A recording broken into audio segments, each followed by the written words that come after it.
जर असं झालं असेल तर आत्महत्या केली असेल कोणी तर कृपया कुणी करू नये आत्महत्या. आपण कायद्याच्या मार्गाने लढणार आहोत. आवश्यक वाटल्यास आपण मी तुम्हाला सांगितलं शांतपणे शांतीपूर्वक मोर्चे आपण काढतो आहोत. जे जे आपल्याला करता येईल ते आपण सगळं करतो आहोत आणि आम्हाला खात्री आहे की आम्ही आमच्या प्रयत्नामध्ये आम्हाला यश मिळेल. त्यामुळे कोणीही हे अशा आत्महत्या वगैरे न करता आपण ह्या आमच्या मोर्चांमध्ये आमच्या ह्या आंदोलनामध्ये सामील व्हा तुम्ही. असा धीर सोडायचा नाही. आम्ही आहोत ना इथे बसलेलो, लढतो ना आम्ही.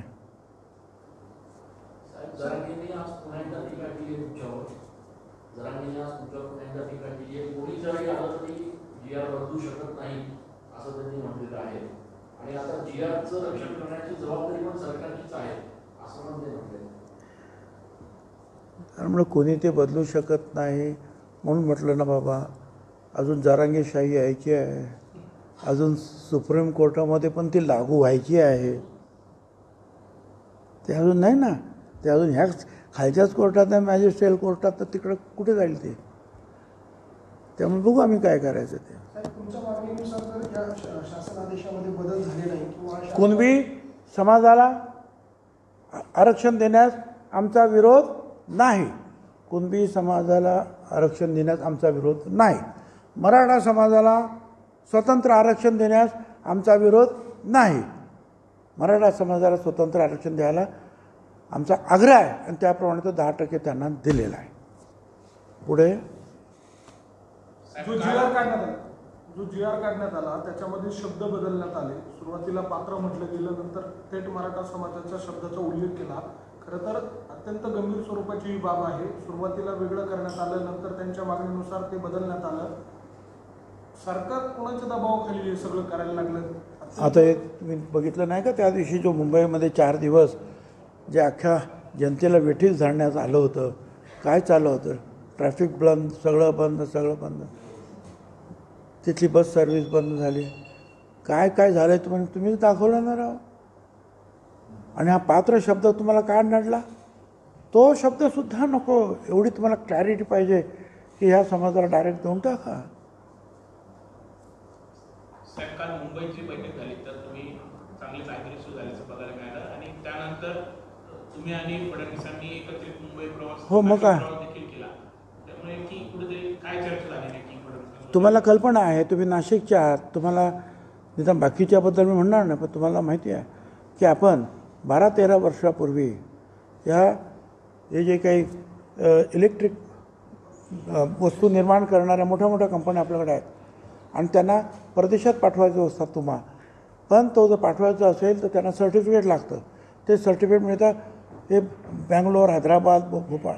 ते म्हणतात त्यावेळेला मला त्यांनी सांगितलं त्या एक्झिबिशनच्या वेळेला, प्रदर्शनाच्या वेळेला, की साहेब हे काय आहे, 3 महिने आम्हाला जर मिळत नाही प्रमाणपत्र तर आमचे ऑर्डर कॅन्सल होतात सगळे. आणि मग आपण ताबडतोब 1 महिन्याच्या आत त्यांना 100 एकर जागा शिलापूरजवळ आपण त्यांना मिळवून दिली. समीरभाऊ भुजबळ खासदार होते, ते दिल्लीला त्यांनी जाऊन ह्या संस्थेबरोबर काय CPRIच्या संपर्क साधला, त्या अधिकाऱ्यानं आणलं, जागा दाखवली, पसंत पडली, सगळं एकदम बरोबर आहे काय. आणि त्यांनी आणि विलास पाटील त्यावेळेचे कलेक्टर यांनी माझ्यासमोर MOU केला. आणि त्यावेळेला मी सांगितलं सुरुवातीला 500 कोटी आणि नंतर आणखीन 500 कोटी रुपये त्याच्यावर आपण इन्व्हेस्ट करणार आहोत.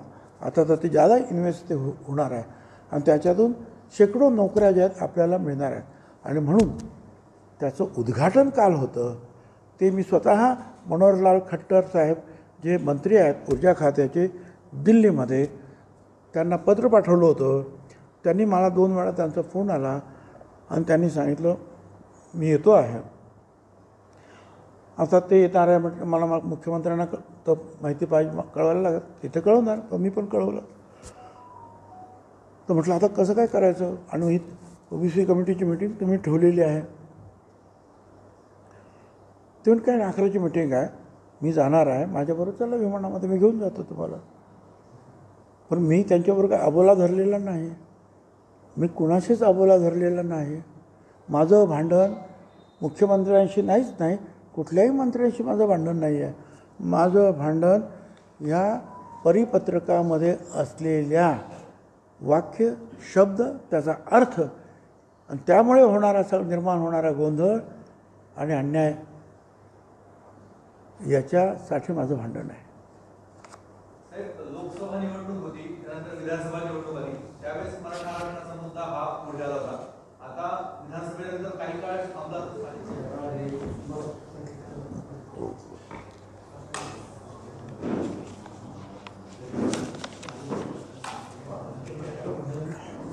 काय लागलं तर मग द्या, राहू द्या थोडं, काय लागलं तर द्या.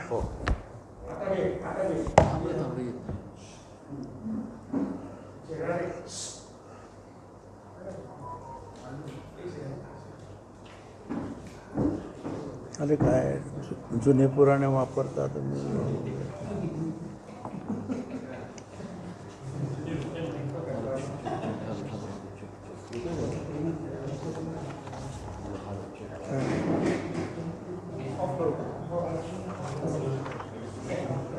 पैशाचं काल आहे ना, पैशाचं ते ना, पैशाचं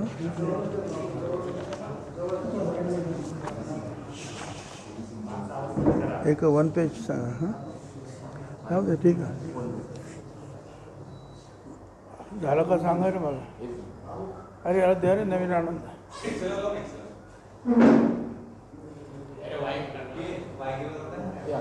अरे TV 9च्या ऑफिसला फोन करा रे मुंबईला. आमच्याकडे जुने पुराणा झालं पाठवतात तिकडे.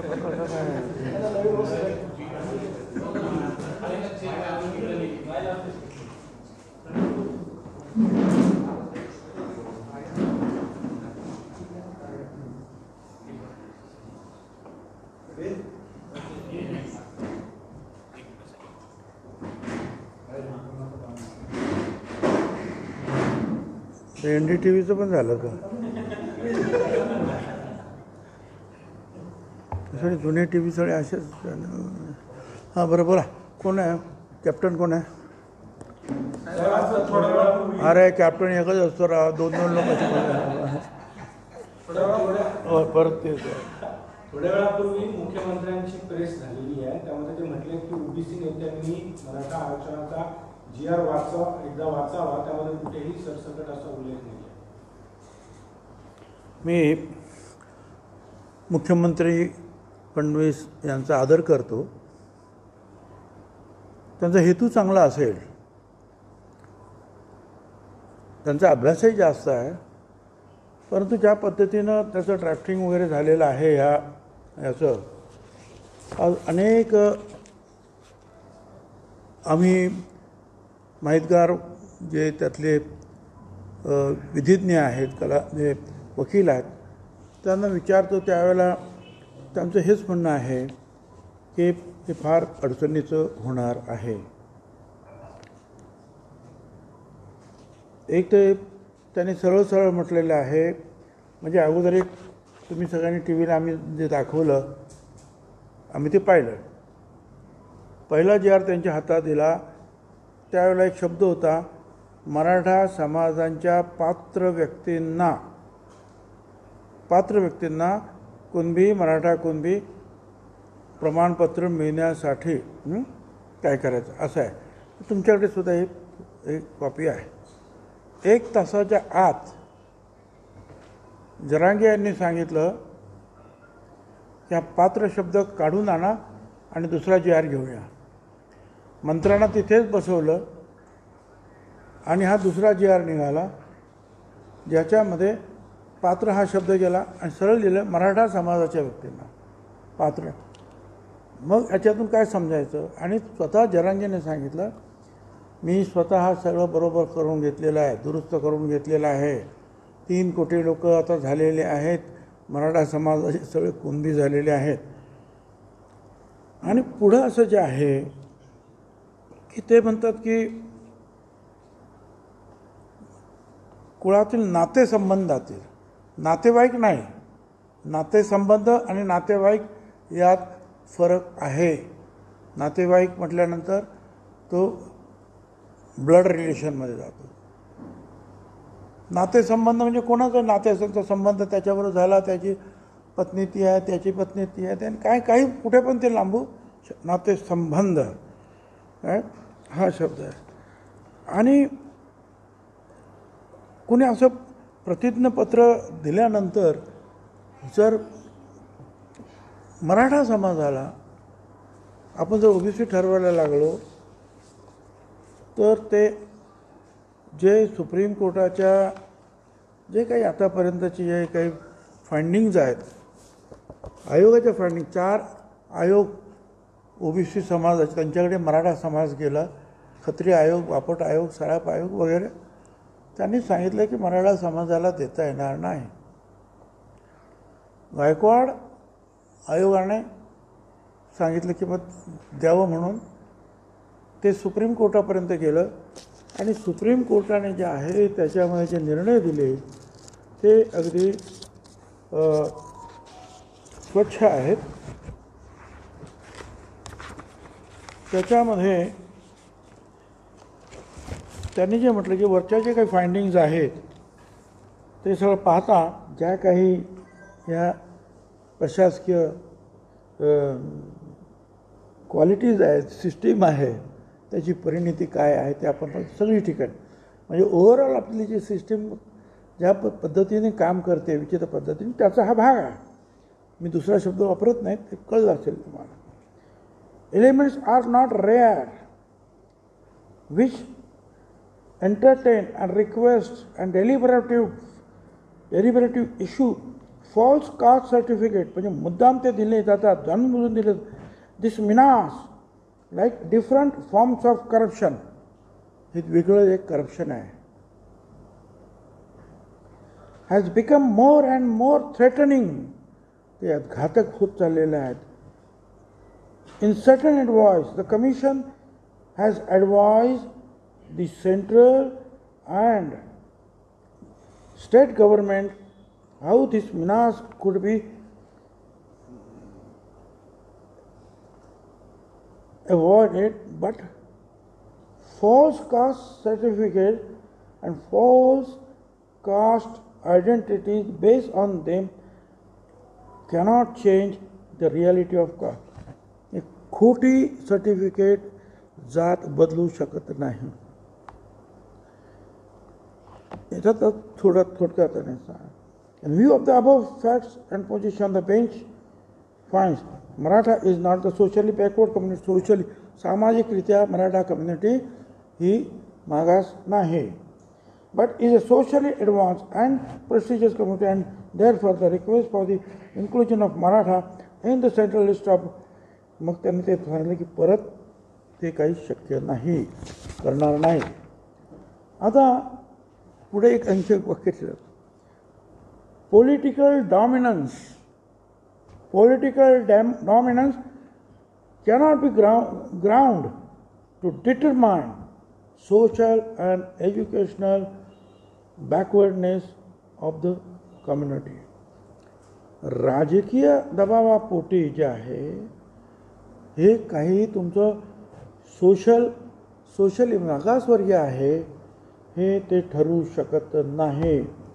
Political dominance cannot be ground, तो त्याचा रस्ता नाही किंवा तो त्याचा बेस नाही आहे. त्याला तुम्ही पॉलिटिकली तुम्ही श्रेष्ठ आहात आणि म्हणून हा होऊ शकत नाही. Determine social and educational backwardness of the community, म्हणजे तुम्ही राजकीयदृष्ट्या प्रबळ आहात म्हणून तुमचा मागासवर्गीयामध्ये समावेश करण्याचा प्रयत्न होता कामा नये, करू नये. म्हणजे पानापानावर त्यांनी जे आहे त्याच्यावर लिहिलेलं आहे की मराठा कम्युनिटीला, आणि याच्यामध्ये चक्क म्हटलेलं मराठा कम्युनिटीला कसं करा.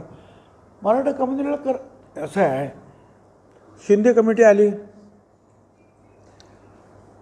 24 मध्ये, 23 काहीतरी मार्च का काहीतरी आहे 24 त्यावेळेला आमच्या पुढे आले, ही शिंदे कमिटी एवढे लोक आहेत असं करतील काम आणि शोधून काढतील कुणबी नोंदी कुठे आहेत. मग त्यांनी जे आहेत काही लाख डॉक्युमेंट शोधले, नोंदी शोधल्या आणि काही लाख म्हणजे 2 लाखापेक्षा जास्त कुणबी सर्टिफिकेट दिले म्हणजे ओबीसी झाले. आणि हे काम त्यांना 2 ते 3 वेळा एक्सटेन्शन देण्यात आलं शिंदे कमिटीला, आपल्याला माहिती आहे.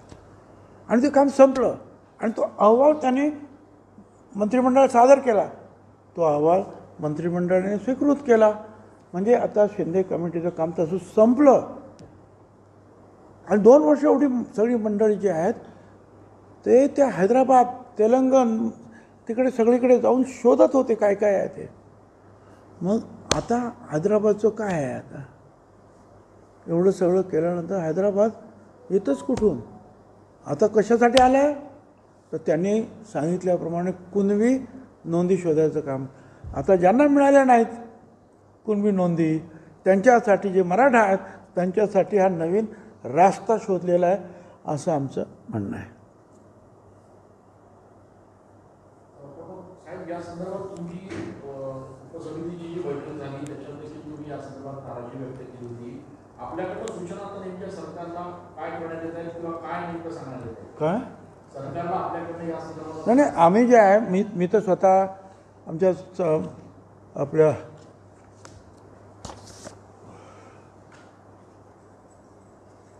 आम्ही त्यांना ते पत्र दिलेलं आहे का, त्याच्यातलं त्याला ते वकिलांनी टाईप केलं, इंग्रजी आहे, ते सगळं वाचत बसण्यापेक्षा त्यात आम्ही म्हटलेलं आहे की तुम्ही ज्या हा 2 सप्टेंबरला GR काढलेला आहे शासन निर्णय, ते मराठा समाजासाठी वगैरे वगैरे,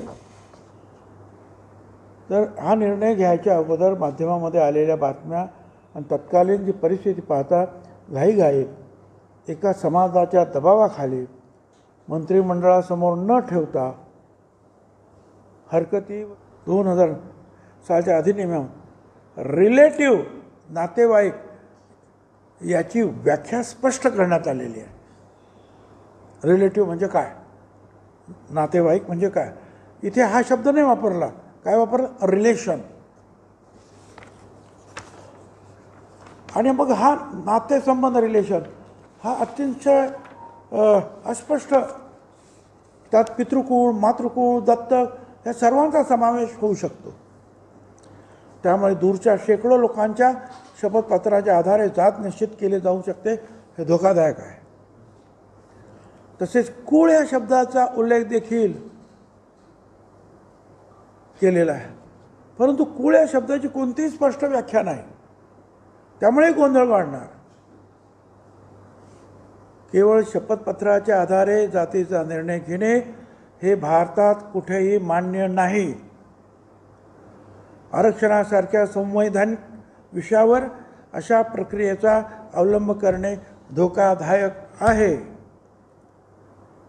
आणि म्हणून त्या सगळ्याचा विचार करून 2/9/25चा निर्णय जो आहे याच्यातली संदिग्धता दूर करावी किंवा मागे घ्यावा, अन्यथा राज्यामध्ये तणाव आणि अराजकता निर्माण होण्याची शक्यता आहे. हे पत्र आम्ही काल त्यांना दिलेलं आहे. पण साहेब, या संदर्भात आपण न्यायालयाच्या दरवाजे परत एकदा ठोठावणार आहात का? न्यायालयात या संदर्भात जाणार आहात का? काय भूमिका असणार आहे कोर्टाच्या पातळीवर? हे जे आम्ही मांडलं ना, हे न्यायालयाने आम्हाला सांगता येईल आम्हाला की आम्ही सुद्धा सरकारकडे गेलेलो आहे. सरकारला सुद्धा आम्ही दिलेलं आहे. असं नाही की डायरेक्ट तुमच्याकडे आलो, आम्ही सरकारला सुद्धा विचारलेलं आहे, सरकारला सुद्धा सावध केलेलं आहे की याच्यामुळे काय होऊ शकतं ते. आणि मग हे जे आहे बाकीचे सगळ्या, आणि मग अनेक गोष्टी आहेत त्याच्यामध्ये, एक गोष्ट नाही आहे, अनेक गोष्ट आम्ही त्याच्यामध्ये मांडू शकणार आहोत. अशा अनेक आहेत आणि अनेक निर्णय शासनाचे निर्णय आहेत, अनेक हायकोर्टाचे निर्णय आणि सुप्रीम कोर्टाचे निर्णय आहेत. असं म्हणाला हैदराबाद गॅजेटमुळे जे आता लागू केलेलं आहे त्या संपूर्ण गॅजेटमुळे ओबीसी आरक्षणाला धक्का लागलेला आहे असं आपलं थेट आरोप आहे. आताचा जो शासन निर्णय काढलेला आहे, पूर्वीचा एक काढलेला होता की शिंदे समितीने ज्या तिकडे जाऊन त्या नोंदी तपासाव्यात, तो मान्य केला मंत्रिमंडळामध्ये आणि त्याप्रमाणे त्यांचं काम झालं. मी तुम्हाला सांगितलं किती मिळाले ते त्यांना. 2 लाखापेक्षा जास्त कुणबी त्यांनी दिले. म्हणजे काम संपलं. त्यांना वारंवार काम संपेपर्यंत आपण मुदतवाढ दिली आणि लाखो कागदपत्र त्यांनी गोळा केलेली आहेत, लाखो. पण हा दुसरा जो आहे त्याच्यावर कडी करणारा असं हा निर्णय आहे. म्हणजे ते सगळं बाजूला सोडून हा निर्णय घेतला. म्हणजे हे करायचं होतं तर शिंदे समितीचं कामच नव्हतं. मग हे डायरेक्टच केलं ना, सगळ्यांनाच करून टाकायचं आहे. तर सरकारकडे संभ्रमात आहे किंवा दबावात आहे आणि त्याच्यामुळे अशा हे आता तुम्ही मला विचारू नका. मी तुम्हाला असं म्हटलेलं आहे इथे, त्यांना पाठवलेल्या पत्रात, माध्यमात आलेल्या बातम्या आणि तत्कालीन परिस्थिती घाईघाईत एका समाजाच्या दबावाखाली मंत्रिमंडळासमोर न ठेवता, हरकती सूचना न मागवता, इतर मागासवर्गीयांचा विरोध त्याच्याकडे दुर्लक्ष करून हा निर्णय, हे म्हटलेलं त्याला मी त्याच्यावर सही केलेली आहे. साहेब, एकीकडे आपण सर्व मांडत असताना निर्णय मार्गी असं म्हणत असताना दुसरीकडे जरांगीने सरकारने सांगितलं आहे की 17 सप्टेंबर पूर्वी हैदराबाद गॅजेटनुसार जर नोंदणी केल्यानंतर आम्ही पुन्हा एकदा रस्त्यावर उतरू. राजकीय नेत्यांना बा आता लोकशाही आहे, रस्त्यावर कुणी उतरू शकतो आणि बाकीचे काही उतरू शकत नाही असं काही. का रस्त्यावर काही अशी बंदी तर नाही आहे की ओबीसीने उतरू नये. आता उतरलेच आहे ना ठिकठिकाणी, फक्त ते ग्राम पातळीवर, जिल्हा पातळीवर चालू आहे. ते सुद्धा एकत्रित येऊन मोठा लढा उभा करू शकतात ना. मोठी संख्या, एकूण जर संख्या आता बघितली, जर गाव खूप तुम्हीच लोक छापतात त्यांचे फोटो, ते बघा ना किती आहेत ते. आणि मग ज्या वेळेला यायचं ठरवतं ते सुद्धा येऊ शकतील. सर, काल जरांगे पाटलांनी बोलताना असे म्हटलं की भुजबळांना थेट जेलमध्ये घालायचं आरक्षणाच्या मागणीचा. घ्या ना, माझं काय चुकलं. असं आहे ना, या देशामध्ये लोकशाही आहे, या देशामध्ये जरांगेशाही अजून यायची आहे. ती अजिबात येणं शक्य नाही. बाकीच्या राज्यांमध्ये, देशांमध्ये आजूबाजूला गडबड होते आहे, परंतु बाबासाहेब आंबेडकरांचं संविधान एवढं मजबूत आहे की त्यांनी आपल्या अनेक राज्यांना, अनेक भाषांना, अनेक जातींना, अनेक धर्मांना एकत्रित बांधून ठेवून ही लोकशाही जी आहे आतापर्यंत जपलेली आहे. त्यामुळे जरांगीशाही येण्याची सुद्धा मात्र शक्यता नाही. साहेब, आपण असं म्हणाल की याच्यामध्ये संदिग्धता आहे आणि गोंधळ निर्माण करणारा हा जी आर आहे, अन्याय करणारा आहे, ओबीसी समाजावर अन्याय करणारा आहे. हा गोंधळ कोण निर्माण करत आहे आणि ओबीसीवर हा अन्याय नेमकं कोण करत आहे? आता ज्यांनी केली ती जी काही समिती वगैरे केलेली होती त्यांनी, काल आम्ही त्यांना विचारलं, म्हणजे मी विचारण्यापेक्षा काल बावनकुळेनेच विचारलं मिटिंगमध्ये, ते जे सेक्रेटरी होते त्यांना सुद्धा आता अभ्यास करायला लागेल ना की बाबा काय त्यांनी लिहिलं त्या समितीने. त्यावेळेला तो जो काही दबाव, घाईघाईने हा शब्द मी वापरला. जे काही तयार झालं हे काय केलं आणि आता याच्यातले हे जे काही प्रश्न निर्माण होतात त्याचं उत्तर काय, शोधून उत्तर देतील. हैदराबाद आणि सातारा गॅझेटियर जे आहे ते लागू करावं अशी जरांगींची मागणी आहे. जर सरकारने अशा पद्धतीचा निर्णय पुन्हा दबाव जाऊन घेतला तर ओबीसीवर कुठल्या परिस्थितीमध्ये अन्याय होईल असं वाटतं? काय गॅझेटियर जर लागू केलं हैदराबाद आणि सातारा तर किती ओबीसींना यामध्ये फटका बसेल, किती लोक कुणबी मराठा जातील? अहो मला सांगा ना, मराठा समाज हा या राज्यातला सगळ्यात मोठा समाज आहे. आता मला सांगा, माझ्याकडे एवढ्या खुर्चीवर तुम्ही बसलेले आहेत, आता आणखीन 20 लोक इथे येऊन बसले आणि ते म्हणजे आम्हाला बसायचं तर तुम्हाला उठावं लागेल राव, तुमच्या काही खुर्च्या जातील. तेच ओबीसीचं आहे. ओबीसीच्या काही जागा जातील, काही नाही, बऱ्याचशा जागा जातील. पण तो समाज मोठा आहे आणि अनेक ठिकाणी त्याचा उल्लेख रुलिंग कम्युनिटी म्हणून केलेला आहे, शासन करणारी जमात. मला सांगा, ते असे सगळे लोक आले तर अर्ध्यापेक्षा जास्ती तुम्हाला उठावं लागेल ना इथून. त्यांना जागा खाली करावं लागतील तुम्हाला. आमच्याकडे जागा अगोदर फुल आहेत, काही लोक उभे आहेत अजूनही, आणि त्याच्यामुळे तुम्ही इथे घुसणार पण 5-25 लोक. हा विषय आहे. सरकारपुढे मोठा पेच आहे की हे बघा, सरकार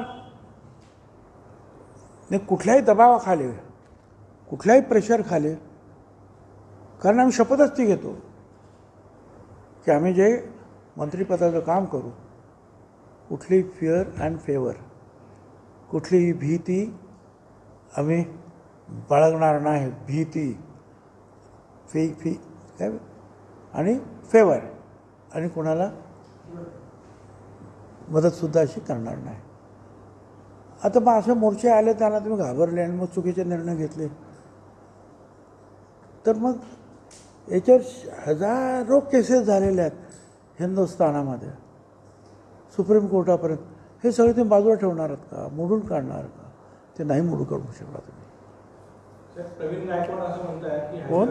प्रवीण गायकवाड, हैदराबाद गॅझेटने मराठा आरक्षणाचा प्रश्न सुटणार नाही, तर सरकारी शाळा आणि ज्या खाजगी शाळा त्यामधली जी फी त्यामध्ये असमानता आहे, शिक्षणामधली जी फी आहे, अवास्तव फी जी घेतली जाते, ती कुठेतरी जर समान पातळीवर केली तरी देखील मराठा समाजाला त्याचा शिक्षणामध्ये लाभ होऊ शकतो. याचा अर्थ जो आहे त्यांना कदाचित माहिती नाही. शिक्षणामध्ये आज OBCला जशी अर्धी फी माफ आहे, तशी मराठा समाजाला सुद्धा माफ आहेच.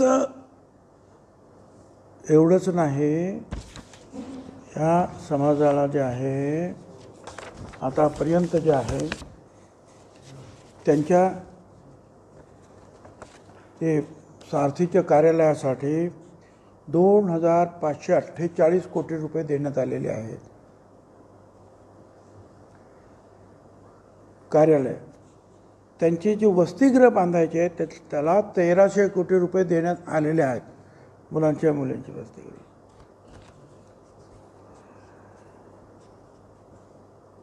ज्या मुलांना काही उद्योग करायचा आहे त्यांना महामंडळातर्फे थेट कर्ज, जे अण्णासाहेब पाटील महामंडळ, थेट कर्ज 1,248 कोटी रुपये देण्यात आलेले आहेत. आणि बँकाकडून त्यांना मदत करून जे कर्ज वितरित केले आहे ते आहे 12,600 कोटी रुपये. आणि आणखीन बरंच आहे, ते मी तुम्हाला महत्त्वाचं आहे. म्हणजे एक तर इतर मागास वर्ग जो हा याचा एक मंडळ आहे, इतर मागासवर्गीय मंडळ, OBC महामंडळ, त्याला 23 वर्षामध्ये 2,500 कोटी रुपये मिळाले. 3 वर्षामध्ये 25,000 कोटी रुपये ह्या एकाच कम्युनिटीला मिळाले. आपल्या तुम्ही नाशिकचे आहात, ते काय मेरीमध्ये 2 तयार झालेल्या इमारती त्यांच्या मुलांच्या वसतिगृहासाठी दिल्या. आम्हाला अजून जागा मिळत नाही. अशा राज्यातील सर्व ठिकाणी कार्यालय आणि वसतिगृहासाठी त्यांना मोफत जागा देण्यात आल्या. OBC महाज्योतीकडे पैसे मागतात प्रत्येकजण. किती पैसे दिले आम्हाला? म्हणून मग काल त्यांना बोलवण्यात आलं, फायनान्स सेक्रेटरीला समितीने बोलवा त्यांना विचारलं, हे काय बाबा, ते मागचं जाऊ द्या, फक्त याच वर्षी जे बजेटमध्ये सांगितलं काय झालं आहे, तर यावर्षी बजेटमध्ये जे आहे मराठा समाजाला 602 कोटी 44 लाख पैसे सांगितले. सगळे पैसे मिळाले. आनंद, मला त्याचा विरोध नाही आहे. आता या महाज्योतीचे मागच्यापासूनचे पैसे शिल्लक आहेत.